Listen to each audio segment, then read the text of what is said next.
and Unique Living with Katrina Lokko. I am just so excited that you guys can join us today. And guess what? We are here in Addison Circle at this beautiful, beautiful cafe.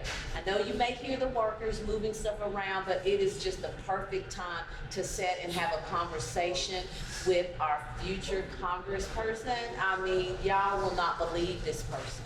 She is so awesome. I met her one time, and the information that was coming out of her mouth and what I've seen from her social media profile, she's on point.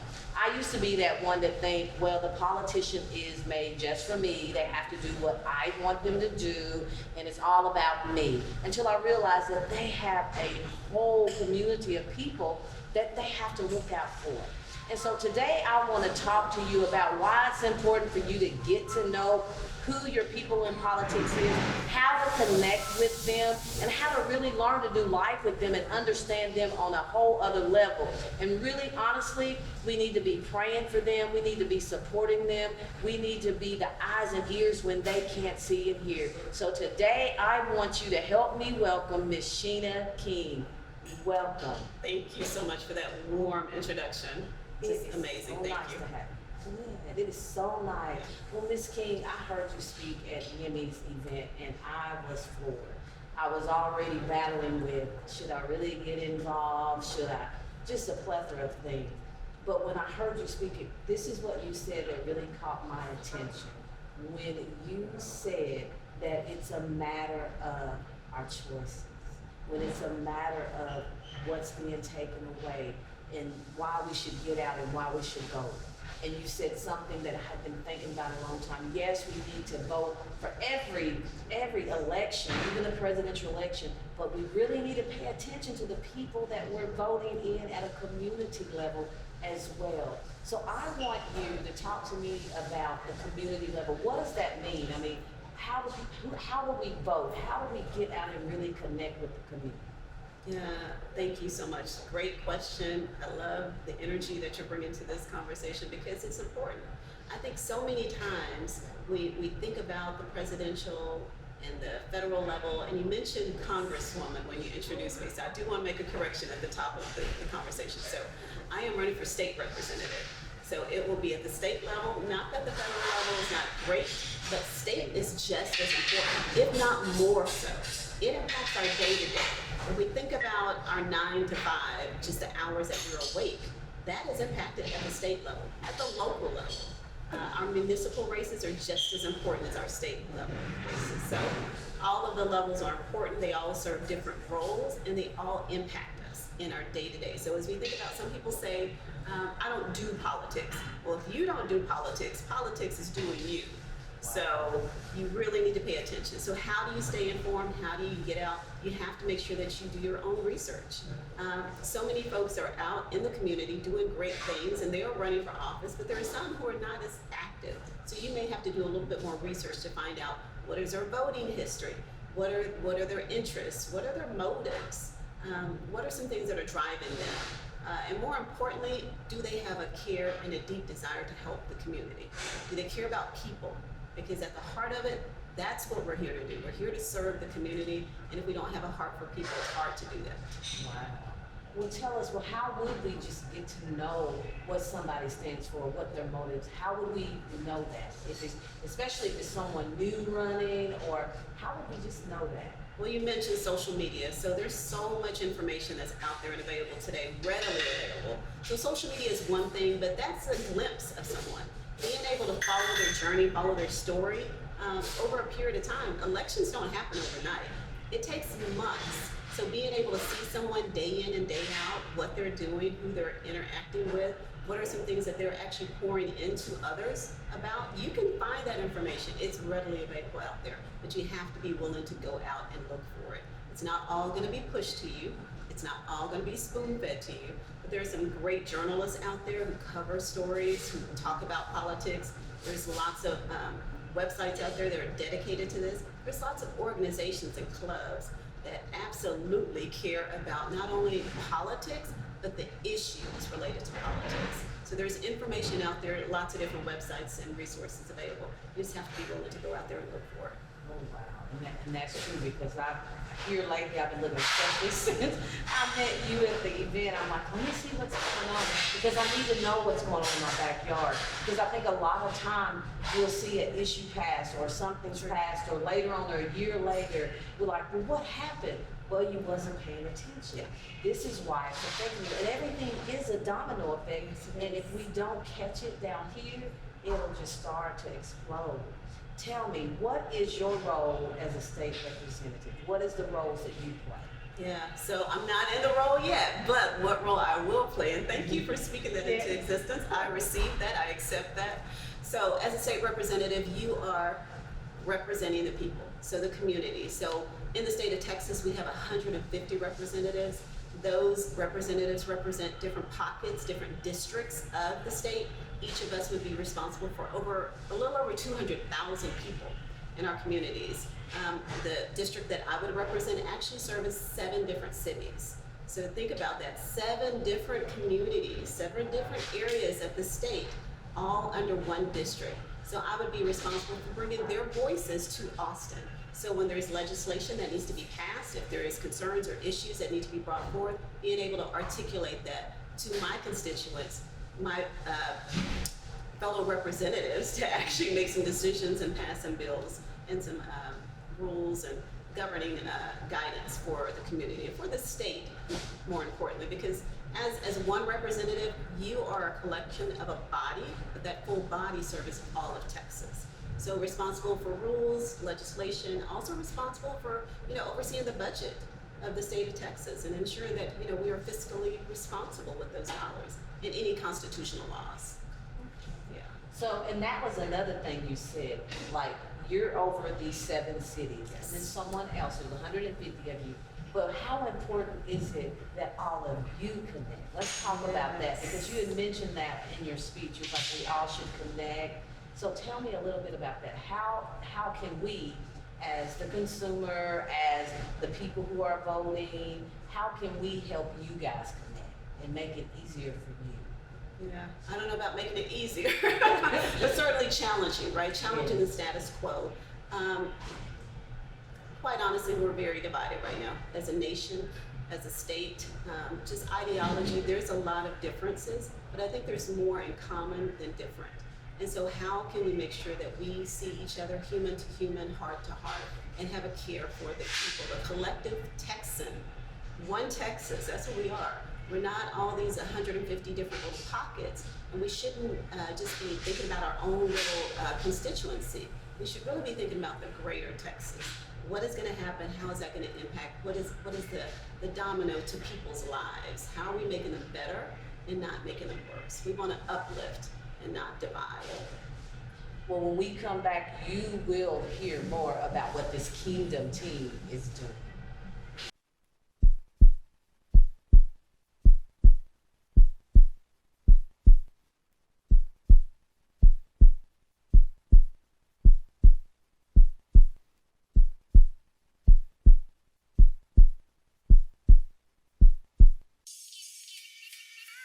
In today's unpredictable world, children are being forced to find new ways to occupy their mind. Inner-city youth are finding themselves with less activities and fewer places to go. 49-year-old record producer and videographer Marcus Bean has implemented a community program to help these kids stay occupied and develop skills and change their outlook on everyday life. It's all about commitment and change. Saga Youth Solutions is a program based in Clarksville, Tennessee. SYS is a multimedia company that allows teens to come learn different production techniques and provide them with a structured learning environment, and also provides advice, job assistance, and a place to talk about everyday teen issues. And that's why it's the reason why we believe in group settings, is because the kids, when they're not at home, they're mainly together. So if we can get them to work together and learn how to be respectful toward each other, then we can teach them how to carry that over into everyday life. No one wants to believe that these kids are out here just deliberately trying to get in trouble. We just have to find different ways for them to channel their energy and make better choices. A lot of these kids, they're not bad. They just sit around all day because they don't have anything to do. So we try to mix this with their curriculum at school, and we come up with projects that are based around what they're doing at school. So it's not like we're in here making records cursing and disrespectful. We're making positive music. We're shooting positive videos. They're actually working on a movie right now, so I can't wait to see what that's going to look like. Saga Youth Solutions is currently only available in the Clarksville, Nashville area but looks forward to expanding. If you would like more information on this program, you can email at sagayouthsolutions@gmail.com or call 931-237-5122. And I see a lot of me in these kids, because when I was growing up, I wasn't an angel either. But at some point, someone in my life came and tried to put me on the right track. Did I listen all the time? No. But someone was there. And as I got older, I understood what they were talking about. And that's what these kids need. Instead of being locked up and thrown away, they need something to do, something to put their time in.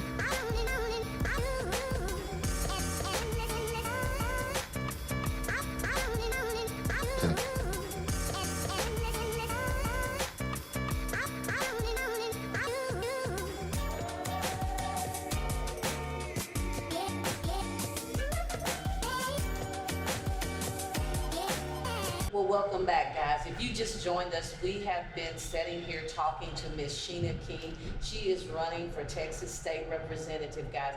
She has given us a lot of information. Her heart is in the right place concerning her position here in Texas. We're just going to open up the floor a little bit and let her share a little bit about who is Sheena King, where did you come from?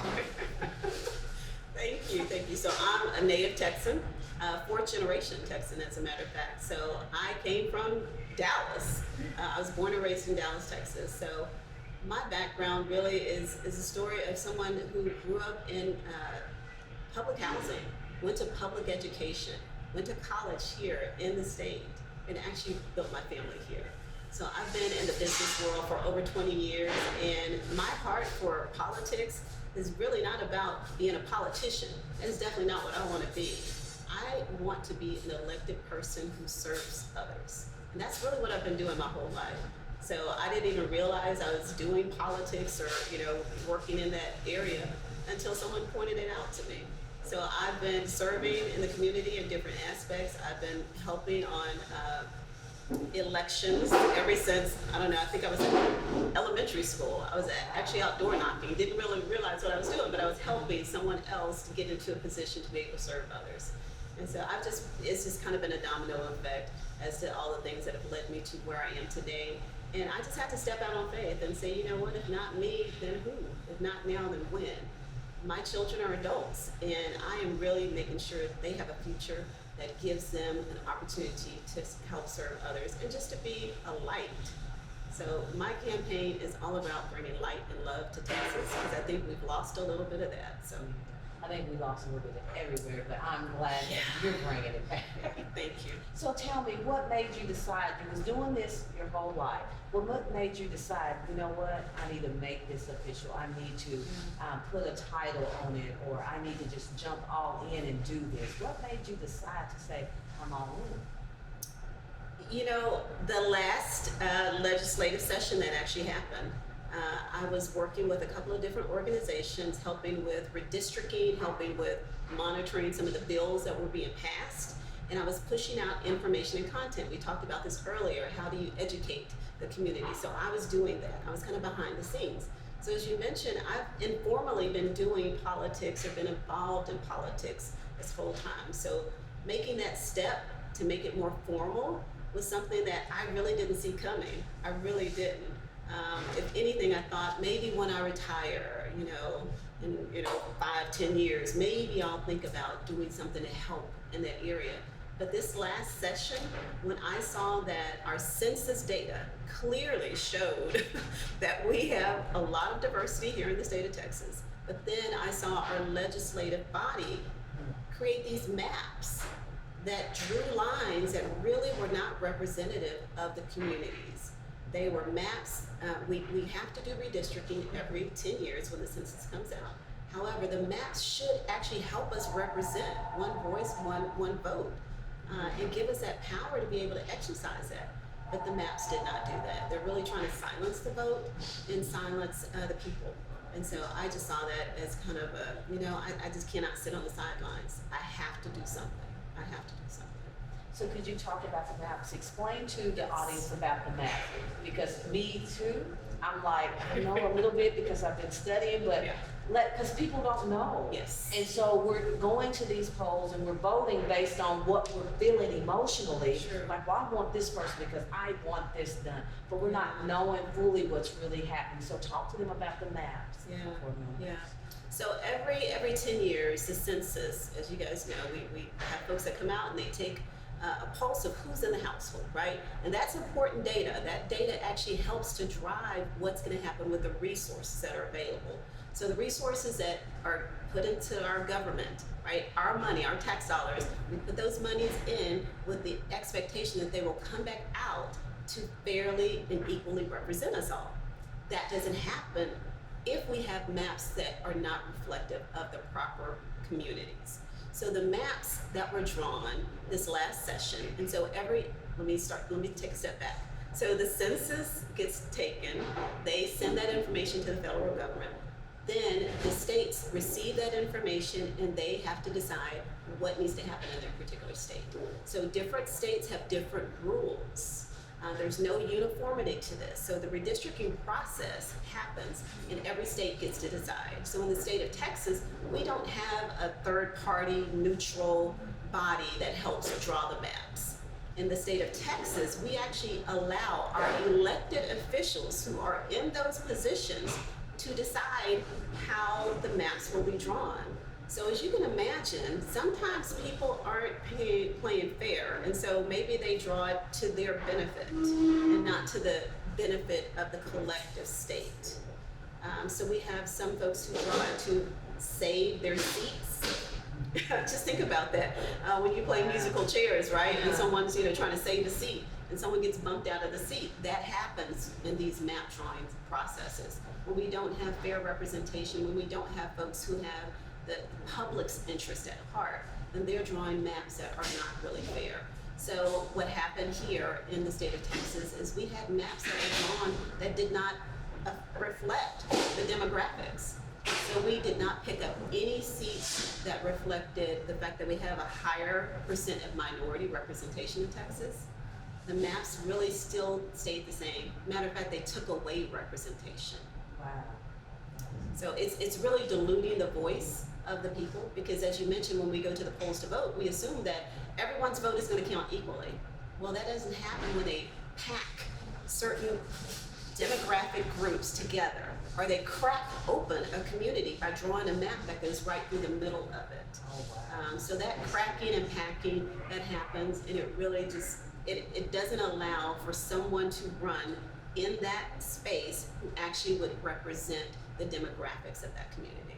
So, yes. And when we come back, guys, we're just gonna talk about this a little bit more, but listen really closely to what she's saying.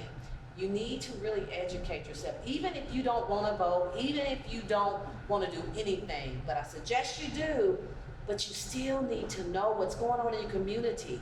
A lot of our complaining is coming from what we don't know. So we'll talk about that when we come back. Most people don't plan their financial future because it's complicated.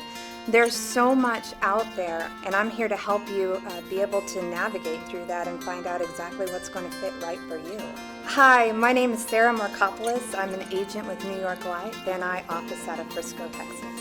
When I was a little girl, my father was a life insurance agent out of our hometown where I was born. He was a servant of the people, and I wanted to be that myself and give that to others. I knew New York Life would be the one that could help me do that. It's my clients. Each and every single one of them are different. So I help them not only enjoy the fruits of their labor, but also they'll be able to be secure in their financial future. Because either way, a choice will be made for you, whether you make one for yourself independently or life makes that choice for you. At the end of the day, you'll know you'll be okay. I came to New York Life because I love New York Life. I know what New York Life can provide for you, and I want to be able to be the one to bring that to you.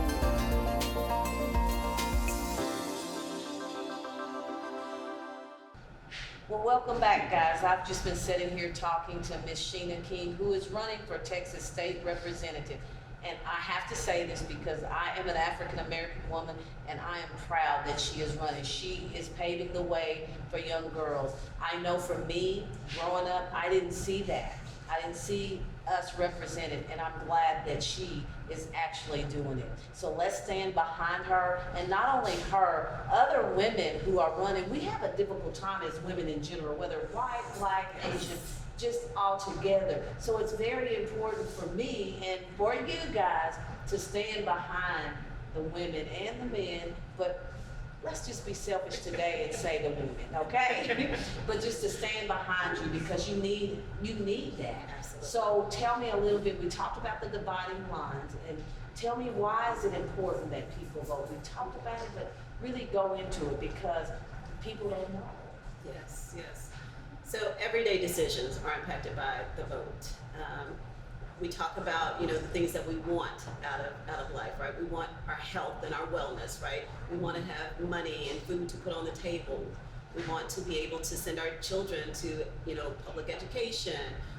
We have all these wants, but they start with the ability to vote for folks who have our interests at heart, whose values align with our values, who have a heart for people.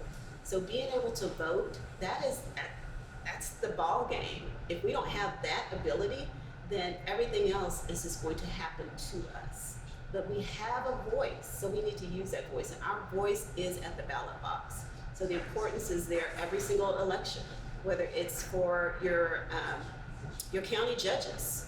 They impact the wellness. They impact locally what's going to happen, who's going to keep your community safe. That happens at the county judge level. Also, the sheriffs, who are the folks who are actually going to put people in jail? Who's going to decide on arrests? Who's going to hold the police departments accountable? We have our city managers, we have our city council, we have our mayors. All of those folks impact us at a very local level. We have our state representatives, such as the role that I'm running for. Again, we talked a little bit about the role that plays. It definitely, if you guys didn't notice that this past session in Texas, we saw for sure how powerful the state level government is. So we want to make sure that we have the right people in place at the state level. But voting is just very important. I think if we abdicate that right, we are doing a disgrace to everyone else who sacrificed, who gave their lives for this right. And really, we just can't do that. Wow. Well, I know some people when I'm listening, and I thought this before too, well, what's the point in voting? Because my vote don't count. But could you explain to us why our vote does count? Yes. Why our voice does count? Because a lot of people think, and I thought that too, it's like, it doesn't matter. It's going to do what it's going to do anyway. So tell us a little bit about that. Yeah, absolutely. So these elections are decided by small margins. Small margins. I mean, 250, sometimes 10 or 15 votes can make a difference because so many people don't vote. So we have a huge state, and a lot of people will tell you, Texas is a red state or Texas is a blue state and all of that, and that's, based on politics. But if we think about it, Texas is a non-voting state. We don't know who Texas could even be if we all got out and used our voice and we voted. So your vote, your voice, it all does matter. Those numbers add up. They definitely matter. And I think for some folks, if you think about it this way, if it wasn't important, if it didn't matter, they wouldn't be trying so hard to take it away. So there is power, significant power. And if we even knew how close we were to being able to change and get the power back to help more people, we'd be amazed. We have to have that faith. Silence has always been a tool Yes. to use against anyone. Yes. Because when you're silent about something that you stand for anyway, something that you know that is morally and valuably right, Yes. they use silence. Yes. Wow. So what would it look like if it was silence? What would it look like if no one did vote? Let's look at that side of it, because I don't think people think about that. Whew, that's pretty scary, honestly. It is. Wow. So if we had too much silence or complete silence, we probably would have, think about 50 years ago, 60 years ago, we'd probably have a repeat of history. that's where we would be. That's a scary time, and I've never lived it, and I don't want to live it, but it's possible. It's very possible. We've seen that has actually been laid out for us. It's been articulated. It's not even secretly being talked about. It's being overtly talked about. So we're talking about no longer having the ability to go to school with different races, potentially. So desegregation that happened, right? The right to vote for everyone could be something of the past. The right to love who you want to love, marry who you want to marry.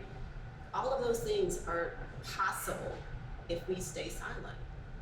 Wow. Right now, today, this is our time. This is our year. This is the most important election of our lifetimes. And we can't speak to our ancestors. They did what they needed to do to be able to position us to where we are today. We owe it to the next generation to do the same. This is our moment. Ooh, that is like really scary. Yes. And when we come back, guys, we got to talk about that. That's scary.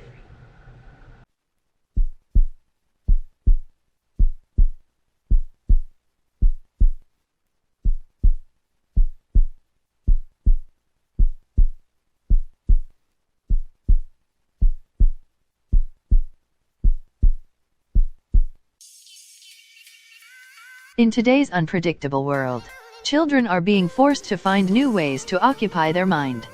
Inner city youth are finding themselves with less activities and fewer places to go. 49-year-old record producer and videographer Marcus Bean has implemented a community program to help these kids stay occupied and develop skills and change their outlook on everyday life. It's all about commitment and change. Saga Youth Solutions is a program based in Clarksville, Tennessee. SYS is a multimedia company that allows teens to come learn different production techniques and provide them with a structured learning environment, and also provides advice, job assistance, and a place to talk about everyday teen issues.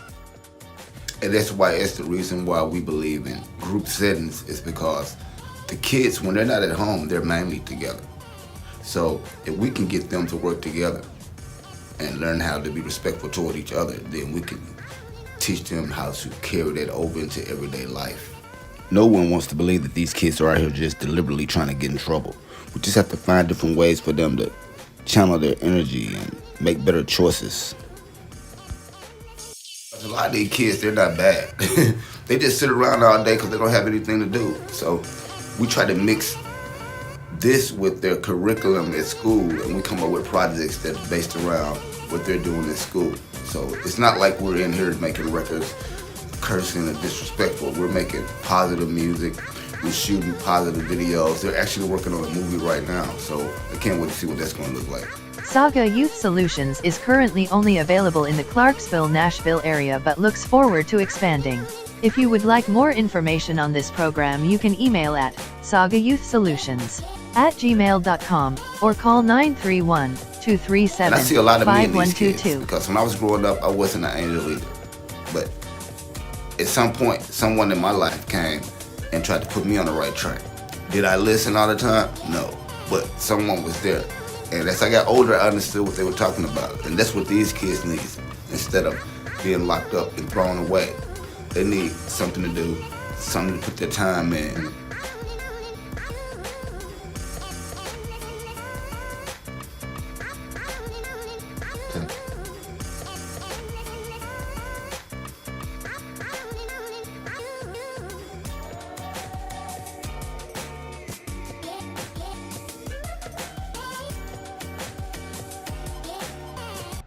Hello guys, welcome back. I'm here with Miss Sheena King, who is running for Texas State Representative. We just had a moment. I've asked her, the question is, what would it look like if the voices were silent? And she explained a little bit about that. But guys, it is scary. We could be thrown back hundreds of years if we remain silent. What do I mean by remaining silent? If you're not voting, if you're not educating yourself on what's going on in your community and what's going on in the political arena, and I mean, a lot of people will say, I don't want to get involved in that, I don't want to listen to that, but your life really depends on that. Ms. King, this has been so good, so good. Wow, so what do you have coming up? Where can people come and rally with you? Yes. And what do you have coming up? Yeah, so we have a couple of events. We have town halls coming up. So actually we have our first one happening tonight. It'll be in McKinney. So I mentioned 7 different cities. So the cities that I will represent will be Anna, Melissa, Salina, Prosper, Weston, Frisco, and McKinney. So I am having a town hall in each of those cities over the next several weeks. So I want to make sure I get out and talk to the community, find out what's important to them, all of the issues that we've talked about so far. These are out there, but not everyone is aware or fully aware of how it may impact them in their day-to-day. So I definitely want to make sure that we get out and have some conversations, community conversations, and talk about what's important to them. So we have town halls. We also have an event, a big fundraising event happening August 13th. Oh, wow. It'll be at the Star in Frisco. Okay. We're excited about that. It's a white party, and we're just asking folks to wear their summer white attire and come out and have some fun. So that's another event we have coming up. So those are the 2 coming up really soon. Okay, well, let's get back to the voting thing, because we want to get people out to Yes. vote. How can they go out and vote? Where can they go vote? Yeah. Could you please take us on with that? Yes, absolutely. So we have a few months left to be able to register to vote, because I know a lot of folks they're not even registered. Maybe they've moved to Texas, and they may not know that it's not an automatic process in Texas to vote, to register to vote even.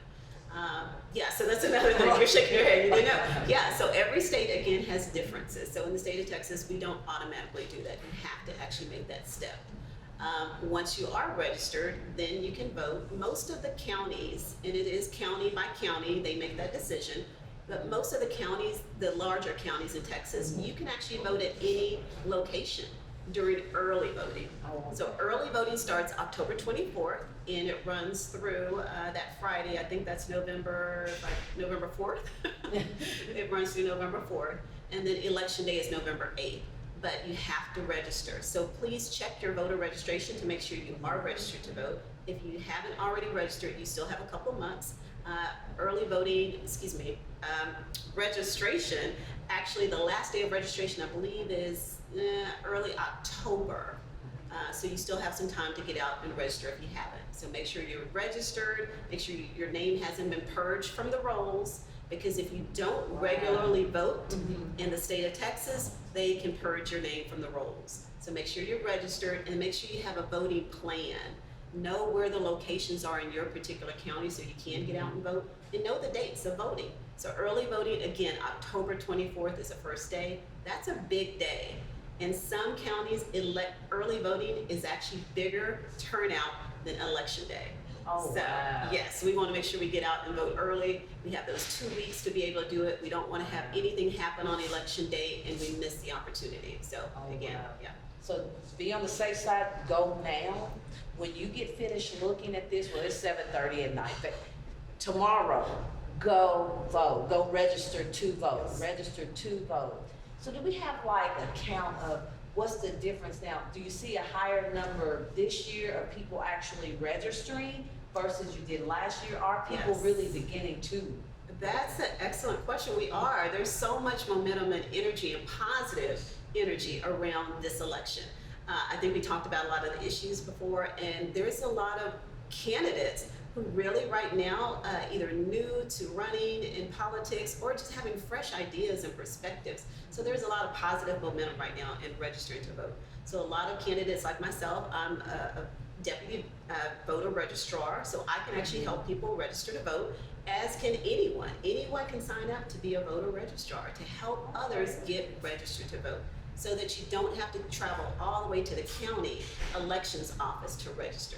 Because again, in the state of Texas, we don't make it easy, so you can't register to vote online. You actually have to fill out a form to be able to register. So yeah, there has been a lot of voter registration efforts and drives much sooner than later. Typically you see this happening about now, but all year long we've seen a lot of folks getting out and being registered to vote. And I credit that to the candidates who are out there on the trail at the state level all the way down to the county level. So what are some things, like driving this on, what are some things that we can expect from you? Well, I can tell you this, I am going to be an elected official, elected by the people, for the people, to represent the people. I want to make sure that I am listening to the people, that I have a heart for them, and they understand my values, because that's important. We need folks who are going to be able to step into office, into rooms where we may not see them operate, and we know how they're going to perform.